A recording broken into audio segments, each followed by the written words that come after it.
নমস্কার, রান্নাঘরের রসনা চ্যানেলে আপনাদের সবাইকে স্বাগত জানাই। আশা করি আপনারা সবাই সুস্থ আছেন। আজকের আমাদের রেসিপি বেসনের লাড্ডু। ঘরে থাকা উপকরণ দিয়ে আর খুব কম সময়ের মধ্যে এই রেসিপিটা আপনাদের করে দেখাচ্ছি। আর এই চ্যানেলে নতুন সদস্য হয়ে থাকলে চ্যানেলটাকে অবশ্যই সাবস্ক্রাইব করে দেবেন, পাশে থাকা বেল আইকনটা ক্লিক করে দেবেন নতুন নতুন ভিডিওর নোটিফিকেশান সবার আগে আপনার কাছে পৌঁছানোর জন্য। আর ভিডিওটা স্কিপ না করে দেখার অনুরোধ রইল। আপনারা ভিডিও দেখছেন কিন্তু সাবস্ক্রাইব করছেন না, তো প্লিজ চ্যানেলটাকে সাবস্ক্রাইব করে আমাদের পাশে থাকুন। এবার আমরা রেসিপিটা শুরু করছি। আমরা এখানে 2 কাপ বেসন ইউজ করছি। 2 কাপ বেসন আমরা এখানে আটার মতন বা ময়দার মতন করে মেখে নেব অল্প অল্প করে জল দিয়ে।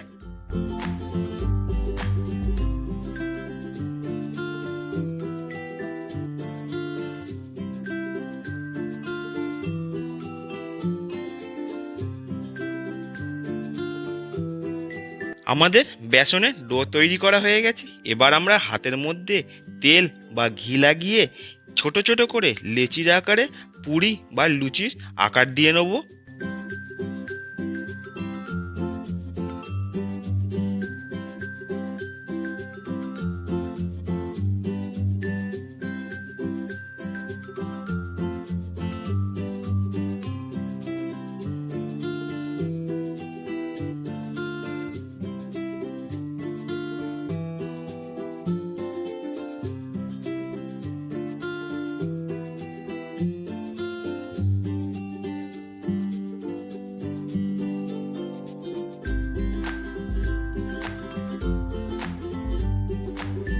সমস্ত বেসনটা এই রকম আকার দিয়ে নিয়ে তারপরে আমরা একটা কড়াই বসিয়ে তাতে দিচ্ছি সয়াবিন অয়েল।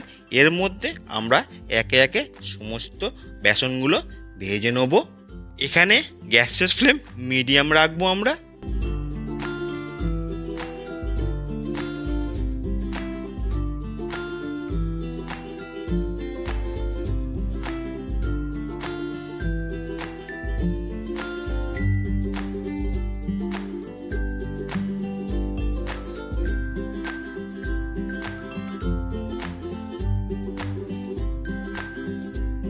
দেখুন কীরকম লাল লাল করে ভেজেছি।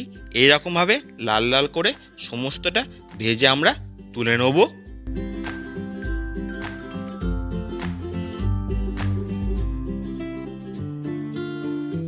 দেখুন আমাদের সমস্তটা ভাজা হয়ে গেছে। এবার আমরা অল্প ঠান্ডা করে নিয়ে মিক্সার গ্রাইন্ডারের মধ্যে দিয়ে গুঁড়ো করে নেব। এখানে আপনারা খেয়াল রাখবেন পুরো ঠান্ডা করবেন না, পুরো ঠান্ডা হলে ভালো করে গুঁড়ো হবে না। গুঁড়ো করা হয়ে গেছে, আমরা একটা থালার মধ্যে ঢেলে নিচ্ছি। দেখুন কতটা সুন্দর গুঁড়ো হয়েছে। এটা কিন্তু খুব ফাইন বা মিহি গুঁড়ো হবে না, অল্প অল্প দানা থাকবে। দানাদার বেসনের লাড্ডু খেতে খুবই ভালো লাগে এবং দোকানেও দানাদার বেসনের লাড্ডু হয়।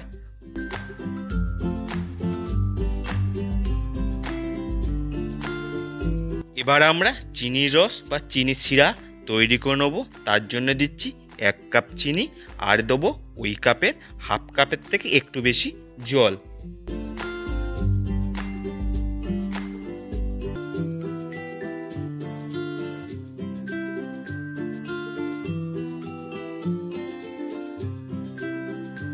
আমাদের চিনির রস বা চিনি শিরা তৈরি করার পর এখানে দিচ্ছি কেওড়া জলের সঙ্গে একটু কেশর। সমস্ত উপকরণ একটু মিশিয়ে নিয়ে এবার বেসনটা এইরকমভাবে মাঝখান থেকে একটু ভেঙে নিয়ে এবার এর মধ্যে চিনির রসটা বা চিনির শিরাটা দিয়ে মাখিয়ে নেব। প্রথমে চামচ দিয়ে বা স্প্যাচুলা দিয়ে মাখাবেন, প্রথমে হাত দেবেন না, হাত পুড়ে যাওয়ার ভয় থাকবে, কেন প্রচণ্ড গরম। একটু ঠান্ডা হয়ে গেলে হাত দিয়ে ভালো করে মেখে নেবেন। এবার আমরা এখানে দেবো অল্প পরিমাণ এলাচ গুঁড়ো।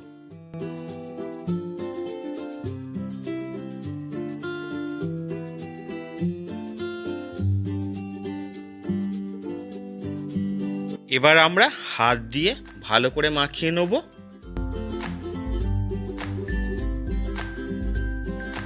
3 থেকে 4 মিনিট ভালো করে হাত দিয়ে মাখানোর পর এবার লাড্ডুর আকার দিয়ে নেব এইরকমভাবে।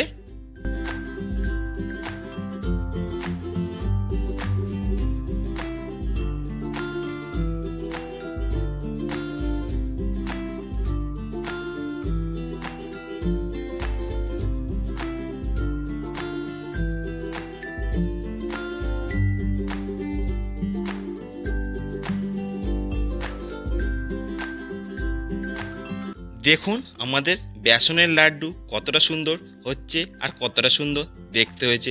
আপনারাও বাড়িতে এই রকমভাবে একবার ট্রাই করবেন আর আমাকে কমেন্ট করে জানাবেন যে বেসনের লাড্ডু কেমন হলো।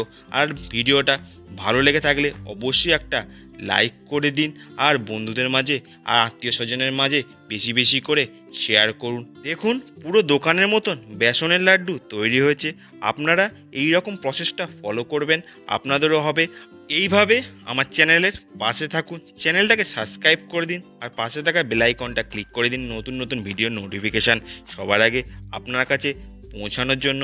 আপনাদের একটা সাবস্ক্রাইব আমাদের অনেক মোটিভেট করে এই রকম নতুন নতুন রান্নার ভিডিও নিয়ে আসার জন্য। তো প্লিজ চ্যানেলটাকে সাবস্ক্রাইব করে দিন আর আমাদের পাশে থাকুন।